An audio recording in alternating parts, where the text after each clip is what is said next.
Welcome back, everyone. We have been discussing about derivatives, how one quantity changes with respect to another. After finding the first derivative, we can find the derivative again. That's the second derivative. And if we keep going, we get third, fourth, and even more derivatives. So let's begin solving a sum to understand the concept better. So the problem given is the function f is defined by fx is minus 10 sine 2x cos 2x. Also it's given that x lies between 0 and pi, both inclusive. Now the first part, write down an expression for fx in the form k sine 4x. The second part, solve f dash x is equal to 0, giving exact answers. So let's begin solving. Now the first part, write down an expression for fx in the form k sine 4x. So it's given fx is minus 10 sine 2x cos 2x. This can also be written as minus 5 multiplied by 2. 5 into 2, 10. Sine 2x cos 2x. So this can also be written as minus 5 2 sine 2x cos 2x.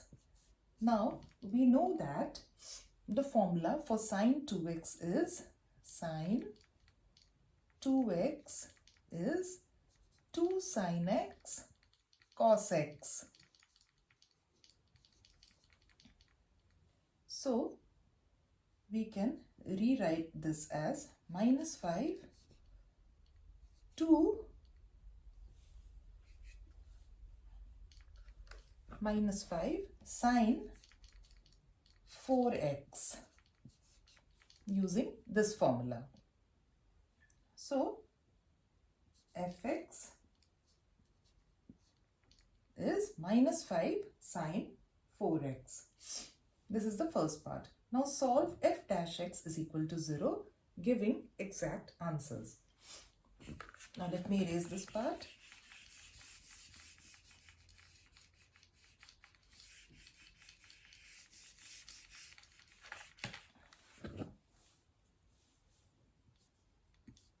Now we already solved in first part that fx is minus 5 sine 4x, given that x lies between 0 and pi, both inclusive.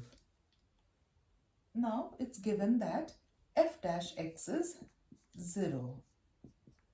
So f dash x of the first derivative of minus 5 sine 4x is minus 5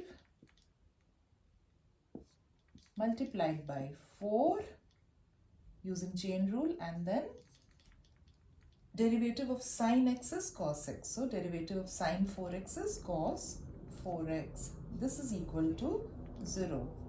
So we rewrite this as minus 20 cos 4x is equal to 0, which means cos 4x is equal to 0. Now here, one more thing. Here we can write that f dash sine x is cos x. Okay, so using this formula, we are arriving at this part. So cos 4x is equal to 0. So 4x is equal to cos inverse 0. Now we know that x lies between 0 and pi, both inclusive. So 4x lies between 0 and 4 pi.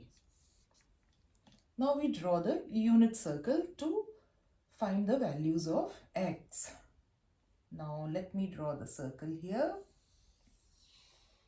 This is just a rough diagram. Now the values are here. It is 1 0 0 1. This is minus 1 0, and here 0 minus 1. Now cos inverse is 0. So the value of 4x is cos inverse 0. So 0 we are finding here. Now we are moving in this direction. And then again 0 is here. These values are represented by cos x and sin x. The x coordinate is cos x and the y coordinate is the value of sine. Now we have to find the value of 4x. So this has to be rotated till 4 pi. Now here this is 0 and here this is pi. Now we want the values till 4 pi. So we'll write it as 4x is equal to, the first value is pi by 2. Why? Because cos pi by 2 or 90 degree is 0. And then again we rotate and we arrive at the point where cos, the value of cos is 0. So this is 3 pi by 2. Now again this is 4x. So here it is. Now when we are rotating in this anti-clockwise direction, then this is 2 pi. Here it is 2 pi. Then again the value comes up here. So it is 1, 2, 3, 4, 5. 5 pi by 2. And then again this will be 3 pi. And then when you again rotate it, this will become 4 pi. Here we'll arrive here. So this is 5 and then 6, 7. So 7 pi by 2.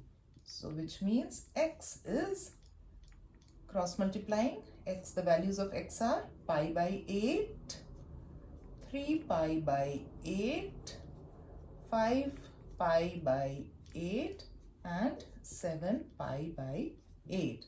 So this is the final solution. We arrive here. And that's it for today. We learned that further derivatives are simply the derivatives of derivatives. The first derivative tells us the rate of change. The second derivative shows how the rate itself changes. And the higher derivatives help us dig deeper into how quantities behave and more. Keep practicing more problems. If you found this lesson useful, then do like, share and subscribe to my channel for more interesting maths lessons. See you in the next lesson video. Till then, happy learning.